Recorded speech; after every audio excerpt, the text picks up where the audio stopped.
बिस्मिल्लाहिर्रहमानिर्रहीम। अस्सलाम वालेकुम नादरीन, आप यूट्यूब चैनल देख रहे हैं, मैं इमरान खान हूँ।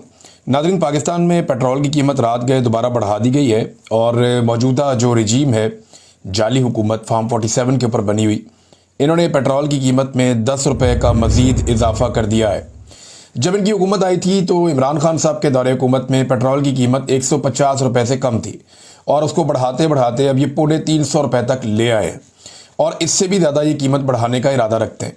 आलमी मंडी में कीमतें कम होने के बावजूद पाकिस्तानियों को किसी किस्म का कोई रिलीफ नहीं दिया गया। उसकी वजह मैं आपको आगे चलकर बता देता हूँ। जो शख्स नौसरबाजी करता था और इक़्तिदार मिलने से पहले इमरान खान साहब के दौरे हुकूमत में वो ये दावा करता था कि उस वक्त, मैं आपको ये भी याद दिला दूँ कि $120 फ़ी बैरल वाला पेट्रोल था और ये कहता था कि उसको मैं 70 रुपये में बेच कर भी मुनाफा कमा सकता हूँ। ये नौसरबाजी की गई थी शहबाज शरीफ की जानिब से। आज वही शख्स इस मुल्क का वज़ीर आज़म है और आलमी मंडी में जो पेट्रोल है वो $70 फ़ी बैरल से भी कम की सतह पर है, यानी लगभग आधी कीमत हो गई है आलमी मंडी में। और वो उसी पेट्रोल को 273 रुपये पर लेकर चला गया है और फिर भी वो ढिठाई से कहता है कि हमने मईशत संभाल ली है और हमने महंगाई कम कर दी है। यानी ये कैसी साइंस है जो किसी को समझ नहीं आ रही। ये ऐसे तजर्बाकारों को पाकिस्तान की मिलिट्री एस्टेब्लिशमेंट ने लाकर हमारे ऊपर मुसल्लत किया, जो उस वक्त ये कहते थे कि हम पेट्रोल 70 रुपये लीटर का बेच के मुनाफा कमाएंगे, जब पेट्रोल आलमी मंडी में $120 फ़ी बैरल का था और आज आलमी मंडी में $70 फ़ी बैरल से कम का है, तो वही लोग 350 रुपये का पेट्रोल बेच रहे हैं फ़ी लीटर। अंदाज़ा कीजिए आप। और ये ना तजर्बा करने वालों को शर्म आती है और ना इन नौसरबाजों को शर्म आती है कि जो कौम को धोखा देकर आए हैं। और एक इंटरेस्टिंग बात यह है कि अब इन्हें इस बात का पक्का इल्म हो गया है। इन्हें मालूम है कि ये हमेशा इसी तरह इक़्तिदार में आएंगे। इन्हें पता चल गया है कि इन्हें पब्लिक पे इन्हिसार नहीं करना, बल्कि इन्हें अपने जूते पॉलिश करने की सलाहियत पे इन्हिसार करना है। और मौजूदा एस्टेब्लिशमेंट के होते हुए इन्हें कभी भी अवाम के वोटों की ज़रूरत नहीं पड़ेगी, क्योंकि इस वक्त जो एस्टेब्लिशमेंट के करता धरता है वो यही चाहते हैं और ऐसे ही हुक्मरानों को चाहते हैं जो अवाम को पीस कर रख दें, अवाम को तबाह बर्बाद कर दें और एक मायूसी पूरे मुल्क में फैल जाए। क्योंकि मायूसी को फैलाकर एक डिवाइड पाकिस्तान के अंदर पैदा करके पाकिस्तान की मिलिट्री एस्टेब्लिशमेंट पिछले 70 साल से ज़ायद हो गए हैं, वो इस मुल्क के ऊपर पीछे रहकर कभी सामने आकर इक़्तिदार पे काबिज रही है और वो आगे भी काबिज रहना चाहते हैं। अब ये पेट्रोल इतना महंगा करने की वजह क्या है? ये सबसे आसान तरीका है ना लोगों की जेब काटने का। टैक्स तो ये ले नहीं पा रहे भाई, जिस मुल्क में कारोबार होगा वहीं पे टैक्स लेंगे ना। तो कारोबारी जिंदगी तो पाकिस्तान में बंद है। लोग सरमाया लेकर पाकिस्तान से बाहर जा रहे हैं, बजाय इसके कि बाहर से सरमाया पाकिस्तान में आता। ये तो सिर्फ कर्जा लेके मुल्क चला रहे हैं। हालात आप ये देखें कि FBR ने जो नजरसानी शुदा टैक्स वसूली का हदफ था वो भी पूरा नहीं किया। इमरान खान साहब के दौर के अंदर इमरान खान साहब मुबारकबादें दे रहे थे FBR को, वो ट्वीट्स मौजूद हैं, आप आज भी देख सकते हैं। इमरान खान साहब FBR को कह रहे थे कि आपने अपने अहदाफ से ज्यादा पैसा इकट्ठा कर लिया है। उस वक्त पाकिस्तान में ये चल रहा था और आज क्या चल रहा है? पहला टारगेट इन्होंने सेट किया 12,977 अरब रुपए का, वो पूरा नहीं कर पाए इस साल। फिर दूसरा टारगेट सेट किया कि जनाब कम कर लेते हैं 12,332 अरब रुपए का, वो भी ये पूरा नहीं कर पाए, तो कहा चलें और कम कर लेते हैं। तीसरा टारगेट सेट किया 11,900 अरब रुपए का और वो टारगेट भी हासिल नहीं कर पाए और उस टारगेट में भी अभी तक 178 अरब का शॉर्टफॉल है। ये है इनकी टोटल कारकर्दगी और सलाहियत। बेड़ा गर्क किया इन्होंने पाकिस्तान की मईशत का, पाकिस्तान के कारोबार का, एक आम आदमी की जिंदगी को इन्होंने तबाह बर्बाद कर दिया और ये दावे करते हैं कि इन्होंने महंगाई भी कम कर दी और हालात भी बेहतर कर दिए। और तवज्जो इनकी किन चीज़ों पे है? खुद पसंदी। तवज्जो किन चीज़ों पे है? अपनी तारीफ, अपने मुंह मियाँ मिट्ठू। ये ज़हनी मरीज लोग हैं। किसी भी नॉर्मल आदमी को आप कहें ना कि पब्लिक के पैसे से कोई चीज़ बन रही है तो क्या आपके नाम पे बना दें, तो नॉर्मल आदमी कहेगा नहीं नहीं यार बुरा लगता है। जो नॉर्मल आदमी होगा ना, नॉर्मल इंसान होगा, जो पागल नहीं होगा, जो कोई ज़हनी मरीज नहीं होगा, जो एहसास कमतरी का शिकार नहीं होगा, जो एक अजीबोगरीब नरगसियत का शिकार नहीं होगा, एक नॉर्मल इंसान, वो यही कहेगा यार पब्लिक का पैसा लग रहा है, मेरे नाम पे ना बनाओ, बुरा लगता है। लेकिन ये ऐसा घटिया और नौसरबाज खानदान है जो चीज बनाते हैं अपने नाम पे रखते हैं। ये तो औरतों के अस्पताल जो है जच्चा और बच्चा के, उनके नाम अपने बंदों के नामों के ऊपर रख लेते हैं। अंदाजा करें आप, वो किया था ना, ख्वाजा आसिफ ने अपने वालिद के नाम के ऊपर सच्चा बच्चा अस्पताल का नाम रख दिया था। ये तो इनका लेवल है। अभी कायदे आज़म मोहम्मद अली जिन्ना का नाम हटाकर उनके नाम के ऊपर जनाब मरियम नवाज का नाम लिख दिया गया। अब मैं आपको एक मिसाल दूंगा, फिर एस्टेब्लिशमेंट के लोग कहते हैं जनाब हमारे ऊपर तनकीद होती है। एक लाहौर में कोर कमांडर हाउस था, हमें सारी दुनिया को यही पता था कि यह कोर कमांडर हाउस है। उसके ऊपर जनाब पाकिस्तान तहरीक इंसाफ के लोग एहतजाज करने जाते हैं। अब तहरीक इंसाफ का मौक़िफ़ है कि ये जानबूझ के नामालूम अफराद ने करके हमारे खाते डाल दिया और सीसीटीवी फुटेज गायब कर दी, जबकि एस्टेब्लिशमेंट कहती है नहीं जी एहतजाज पाकिस्तान तहरीक इंसाफ ने किया और उन्होंने तोड़फोड़ की और जलाओ गिराव किया। लेकिन जो भी हुआ हमें तो ये पता था ये कोर कमांडर हाउस है और लोग तो कोर कमांडर हाउस में एहतजाज करने गए थे। लेकिन फौरी तौर पे हमें बताया गया कि नहीं नहीं ये तो जिन्ना हाउस था भाई, ये तो कायदे आज़म मोहम्मद अली जिन्ना की जो है वो तौहीन हो गई है। ये तो कायदे आज़म मोहम्मद अली जिन्ना जिनको उस घर के अंदर आने भी नहीं दिया गया, बल्कि उसका एक लेटर भी बाद में निकल आया था। कायदे आज़म मोहम्मद अली जिन्ना को वो घर इस्तेमाल भी नहीं करने दिया गया, पता चला जनाब उसका नाम जिन्ना हाउस।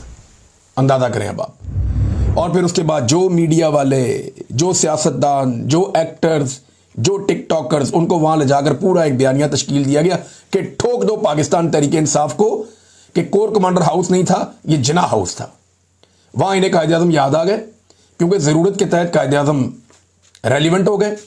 अब ज़रूरत नहीं है तो यहां पे क्या हो रहा है कि मरियम नवाज ने कायदे आज़म के नाम की तख्ती उतारी और अपने नाम की तख्ती लगा दी।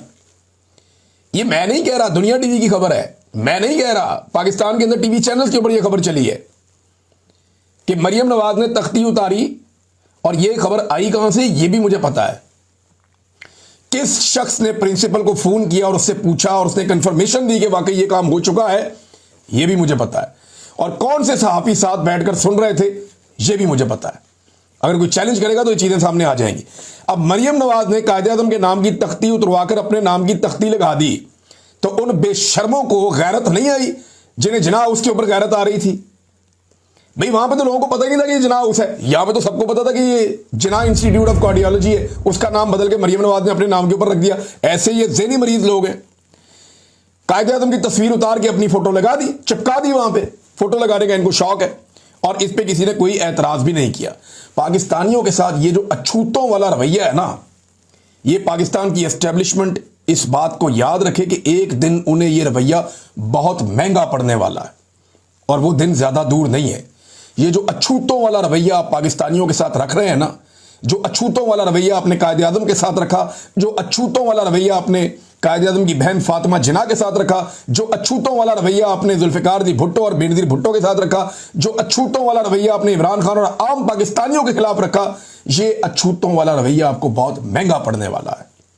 और यही अभी तक हो रहा है। कायदे आज़म का नाम हटा के अपना नाम लगा दिया। इनका बस चले तो ये जो करेंसी नोट है ना, उसके ऊपर भी अपनी फोटो चिपका दें, क्योंकि इन्हें लगता है कि सबसे ज्यादा नोट इनके पास है, तो फिर करेंसी नोट के ऊपर फोटो भी इनकी होनी चाहिए।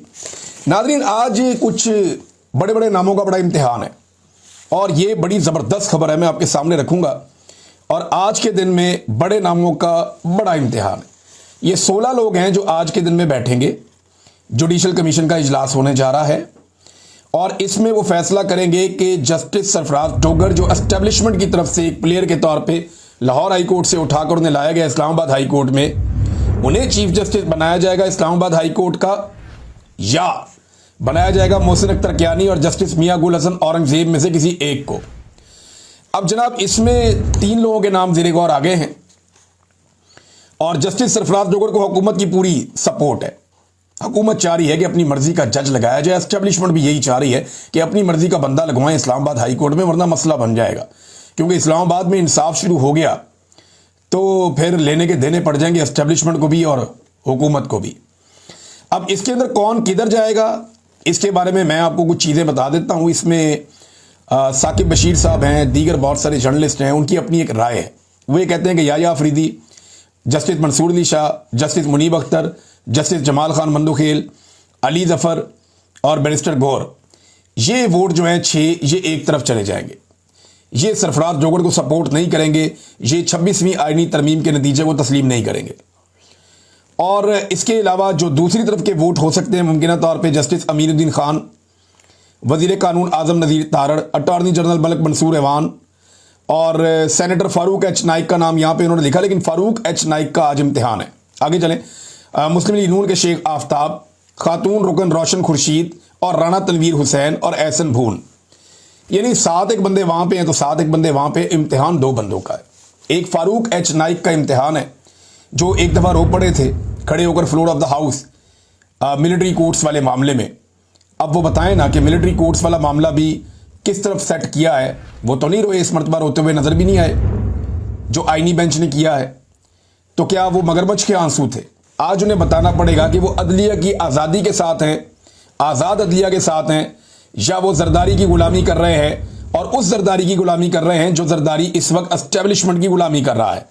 एक तो इम्तिहान हो गया जनाब फारूक एच नाइक का, और दूसरा आज का जो बड़ा इम्तिहान है वो शौकत अजीज सदीकी का है, जिन्होंने अपना बड़ा जनाब नाम बनाया कि मैं बड़ा इनकलाबी आदमी हूं, मैं इंसाफ पसंद आदमी हूं, मैं वकला और इंसाफ के साथ खड़ा हूंगा। तो आज पता चलेगा कि वो कंप्रोमाइज्ड जज जिसको बाहर से लाया गया उसके साथ खड़े होंगे, या इंसाफ और कानून के साथ खड़े होंगे, या अदलिया की आज़ादी के साथ खड़े होंगे। तो इन 2 लोगों का एक बड़ा इम्तिहान है आज के दिन में। नादरीन, जो नेक्स्ट खबर है वो ख्वाजा आसिफ साहब के हवाले से उन्होंने एक इंटरव्यू दी है और अब्राहम अकॉर्ड के बारे में एक बात की है। ये अब्राहम अकॉर्ड मैंने आपको थोड़े दिन पहले बताया भी था कि अब्राहम अकॉर्ड जो है ये 2020 में मुआहदा करवाया था डोनाल्ड ट्रंप ने, और इसके तहत कुछ ममालिक ने इसराइल को तस्लीम किया था, और इसका दबाव अब पाकिस्तान पे भी आ सकता है। पिछले व्लॉग में मैंने आपको बताया कि एस्टेब्लिशमेंट ने लिस्टें तैयार की हैं, जिन लिस्टों के साथ वो अब एक एक करके बंदे से रब्ता कर रहे हैं, एक एक करके बंदों को चेक किया जा रहा है, और कोशिश की जा रही है कि ऐसी रायसाजी की जाए पाकिस्तान में कि जिस वक्त कोई कदम उठाए पाकिस्तान उस वक्त तक माहौल साजगार हो चुका हो और कोई बड़ी आवाज़ जो है वो खिलाफ ना बोले।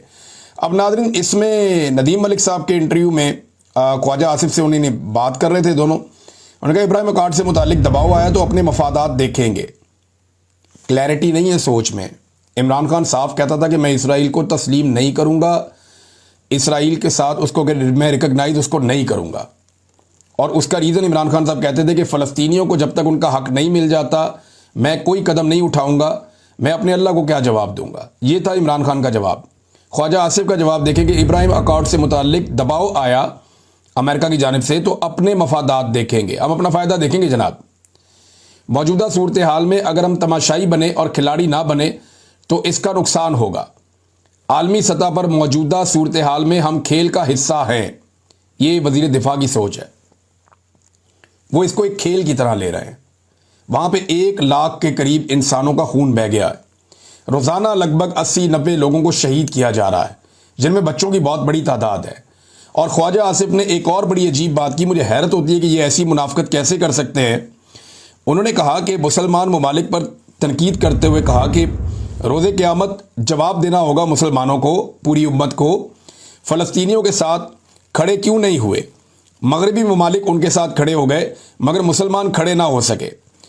अब ख्वाजा आसिफ साहब कैसे कर लेते हैं इतनी मुनाफकत, मुझे समझ नहीं आती। आप वज़ीर दिफा हैं पाकिस्तान के, आपके अंडर में जो मिलिट्री एस्टेब्लिशमेंट है वो पाकिस्तान में फ़लस्तीनियों के हक़ में एहतजाज करने नहीं देती, वो पाकिस्तान में इसराइल के ख़िलाफ़ एहतजाज करने नहीं देती।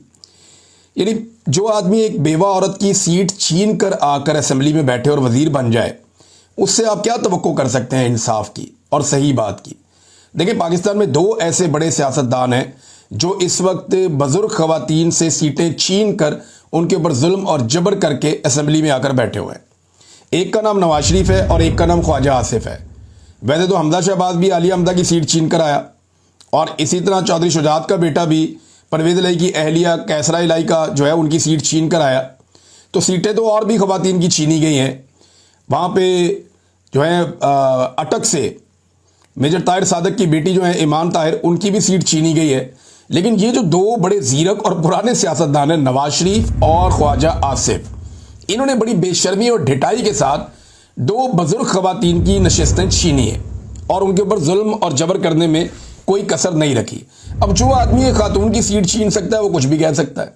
भाई, पाकिस्तान में आप और आपकी हुकूमत फ़लस्तीन के हक़ में मुजाहरा करने नहीं देते, इसराइल के खिलाफ एहतजाज करने नहीं देते, और फिर आप टिल्ले मुंह से बैठ के कह देते हैं जनाब मुसलमान मुल्क क्यों नहीं इकट्ठे हुए, अब रोज़े क़यामत जवाब देना पड़ेगा। तो जनाब सबसे पहले जवाब आपको देना पड़ेगा, कि जिस वक्त इस्लामाबाद में डंडे मारे जा रहे थे पुलिस की जानिब से, या रुसवा और जलील किया जा रहा था, गिरफ्तार किया जा रहा था उन लोगों को जो फ़लस्तीनियों के हक में निकले थे, तो उस वक्त आपको इस्तीफ़ा देना चाहिए था या स्टैंड लेना चाहिए था। लेकिन ये ख्वाजा आसिफ साहब ने मुनाफकत की है, और एक दफ़ा नहीं की, ये बार बार करते हैं। यहाँ लोगों को एहतजाज करने भी नहीं देते और उसके बाद तनकीद भी करते हैं, यानी खुद गुनाह करते हैं और बाद में चोरी और सीना जोरी वाली मिसाल जो है ना, वो यहाँ सादिक आती है। नाज़रीन, अमीर मुकाम का होटल गिराना गंडापुर साहब के लिए एक बहुत बड़ा चैलेंज बन गया है। वजह यह है कि अमीर मुकाम साहब की इंतज़ामिया ने, जो पुलिस और इंतज़ामिया के लोग वहाँ पे गए थे, वो जो होटल की इंतज़ामिया थी, उन्होंने मुज़ाहमत की और उन्होंने होटल नहीं गिराने दिया। अब वो कल को स्टे लेकर आ जाएंगे किसी ना किसी अदालत से, और ये मौका उन्हें गंडापुर साहब ने खुद फराहम किया है, क्योंकि ऑर्डर बड़े ऊपर से आए थे कि अमीर मुकाम का होटल नहीं गिराना। अब होटल अगर अली अमीन नहीं गिराता तो अली अमीन गंडापुर की बेइज्जती होती है और इमरान खान साहब के मौक़िफ़ की नफ़ी होती है, जहां इमरान खान साहब ये कहते हैं कि ताकतवर को मैंने कानून के नीचे लेकर आना है। अब गंडापुर साहब की हुकूमत ने गरीबों के, कमज़ोर लोगों के होटल तो गिरा दिए, हालांकि उन सबके पास भी NOCs थे, लेकिन वो लगातार सुस्ती के साथ मौका फराहम कर रहे हैं अमीर मुकाम साहब को कि वो जाएं और जाकर किसी भी अदालत से एक स्टे ऑर्डर ले आएं और उसकी बुनियाद के ऊपर इंतजामिया को कहें कि जनाब मेरा ये NOC है और ये स्टे ऑर्डर है, आप मेरा होटल नहीं गिरा सकते। तो इन्होंने मेल मिलाप करके ना बाहर वाली एक दीवार फिलहाल अभी गिराई है, लेकिन गंडापुर की ये बहुत बड़ी एक बेइज्जती हो रही है वहां पे, और बहुत बड़ी नाकामी हो रही है कि गंडापुर सरकार गरीबों के जो तजावजात हैं या उनके होटल हैं NOC होने के बावजूद, उन्हें गिराकर जब पहुंची अमीर मुकाम के होटल पे तो वहां इनकी ब्रेकें लग गई और उससे आगे इनके पर जलने लग गए। तो ये कैसे इंसाफ दिलाएंगे? ये तो इंसाफ नहीं दिला पाएंगे। जो एक बिल्डिंग को नहीं हटा सकते दरिया के रास्ते से, वो सूबा चलाएंगे? सवाल ही पैदा नहीं होता। ये अब अदालत को मौका देंगे या होटल इंतजामिया को मौका देंगे कि जाएं जाके अदालत से आप एक स्टे ले आएं ताकि हम आपका होटल ना गिरा सकें। और अब अगर इज्जत बचानी है ना तो उसका एक ही तरीका है, और वो तरीका यह है कि गंडापुर साहब को जो भी करके किसी के पांव पकड़ने पड़े, मिन्नत करनी पड़े, कुछ भी करना पड़े, कहीं और फायदा देना पड़े, अमीर मुकाम का ये होटल गिराना होगा, क्योंकि पीछे लोगों का इन्होंने बहुत नुकसान किया है। नाजरीन, एक और अफसोसनाक खबर है, और ये खबर हमारे पास पहुंची समीदीन बलोच साहिबा की तरफ से। वो ये बताती हैं कि ज़ीशान ज़हीर नामी नौजवान है बलूचिस्तान के, इनकी बहुत सारी वीडियो भी सोशल मीडिया पे गर्दिश कर रही हैं। बड़ा जीता जागता नौजवान था और ये एहतजाज भी करता रहा। ये ज़हीर बलोच जो है उसको 10 सालों से जबरी गुमशुदगी का वो शिकार है, और ये ज़ीशान ज़हीर जो है उसका नाहक कत्ल कर दिया गया है। उसे जो है वो मावराए अदालत कत्ल कर दिया गया है, और ये एक बड़ी अफसोसनाक और अलमनाक सूरत हाल है। अब इसमें वो ये लिखती हैं कि जबरी गुमशुदगियाँ और मावराए अदालत कत्ल बलूचिस्तान में मामूल बन चुके हैं। इन संगीन जराइम पर ना कोई रियासती इदारा हरकत में आता है, ना कोई कानून हरकत में आता है, और ना ही एहतसाब का कोई अमल है। असल अलमिया यह है कि इस सूरत हाल पर बेहिसी तारी है, जो कि एक कौम के लिए इंतहाई खतरनाक अलामत है। इसके साथ वो ये बताती हैं कि पंजगूर जोन के रुकन शहीद ज़ीशान ज़हीर के मावराए अदालत कत्ल के खिलाफ बलूचिस्तान भर में एहतजाजी मुजाहरे और उनकी याद में तकरीबात का इनेकाद किया जाएगा। ये ऐलान किया है बलोच यकजहती कमेटी ने। नादरीन, एक आखिरी खबर भी देख लें आप, और ये खबर जो 20 बच्चों की हलाकत हुई है पंजाब के अस्पताल में पाकपतन में, उस हवाले से है।